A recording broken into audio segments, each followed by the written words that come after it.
Okay, this next exercise is a bond issued at a discount.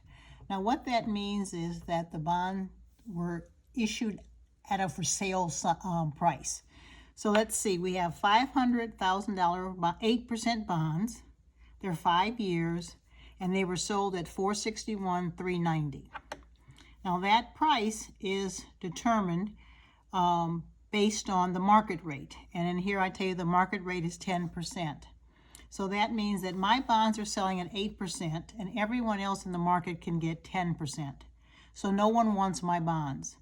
So I have to drop the price of the bonds such that the people who pay for them or buy them get 10% return on their investment and not 8%. So I drop the price. The price is calculated based on the present value of the interest payments we're going to receive. And in this case, it's a 5-year bond, so we're going to receive 10 interest payments. And then at the end of 5 years, we're going to receive the $500,000 back. So what you do is you use the present value table of $1, and you use the present value of an annuity table to come up with this price of $461,390. They mention that in the chapter, but all of the problems that I've seen in the book give you the price of the selling price, so don't worry about if you don't understand quite how to calculate the selling price by using the tables. So what we would do to record this is on January 1, we would record cash, and the cash we received was $461,390. The discount on the bonds payable is the difference, which is $38,610. And then the bonds payable that we owe is still $500,000. So what this means is that the company needed $500,000 for a project. It didn't get $500,000, it got $461,000, and it had to discount the price of the bond to make it attractive to buyers. The discount on the bonds payable is really additional interest. So in other words, in order to get them to buy my bond, my 8% bond, when everyone else was paying 10%, I have to pay them more interest. And that's what this discount on bonds payable actually is. Now, how much interest are we going to pay on these bonds every 6 months? Well, we take the $500,000 times the interest rate, which is 8%, times 1/2, which is 6/12 months, and we get $20,000. So we're going to pay interest every 6 months of $20,000. Now, the first interest is on June 30th, and we're paying every 6 months cash equal to $20,000. That doesn't change. But remember, they're getting that $20,000 on an investment of $461,390 instead of an investment of $500,000. So we're actually paying them the interest we would pay them if they had paid us $500,000. So that's where the additional interest comes in. Now, what we do to spread the discount out over the entire life of the bond is we amortize the discount, and that's taking the discount and spreading it out over the life of the bond. We're going to be using straight line amortization. There are 2 different methods. One is discussed in the appendix. You're not responsible for covering that, so we're just going to use the straight line method. And so what that means is we take the discount, in this case, $38,610, and because it's a 5-year bond, that means there are 10 interest payments.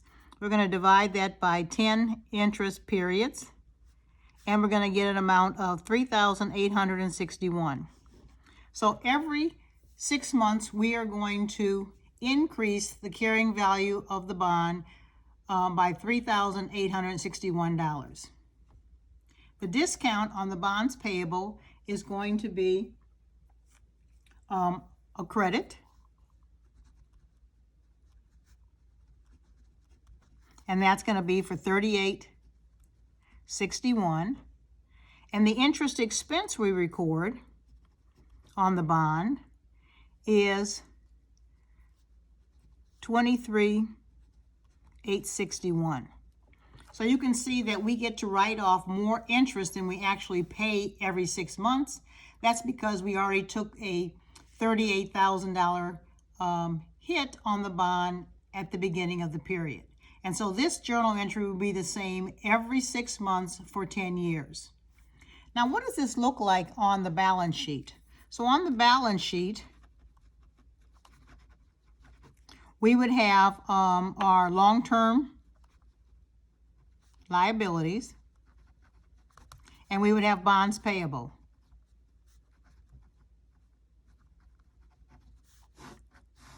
The bonds payable are going to be listed at a carrying value. So you take the bonds payable are at $500,000, and the discount on bonds payable is $38,610. So the carrying value of the bonds is $461,390. So that's the carrying value of the bonds. And so that carrying value of the bonds will change every 6 months when we send out the interest payment. And the amount of the discount will decrease by $38.61, and the amount of the carrying value will increase by $38.61. So this is at when we issued the bond, and then after the first interest payment, we would have, and this would look like bonds payable, $500,000, discount on bonds payable. Now the discount on the bonds payable is going to be different. I'm looking for my calculator. And the discount on the bonds payable has increased. So we have $38,610, and we're going to add to that $38.61.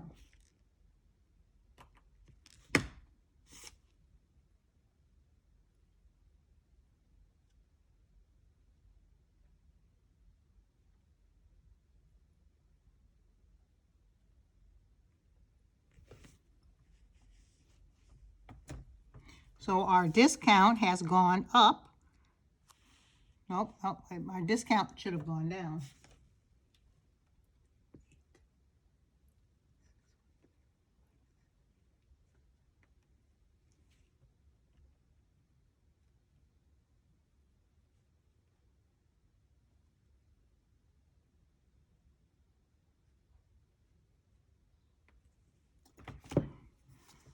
$34,749.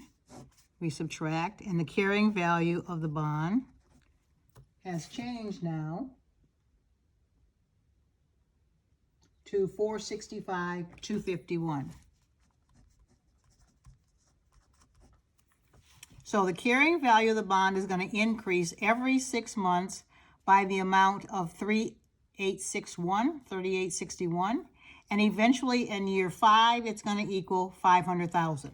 So after 5 years, when we pay the bond off, we would debit bonds payable for $500,000, and we would credit cash for $500,000. So this should help you with your exercises in the module.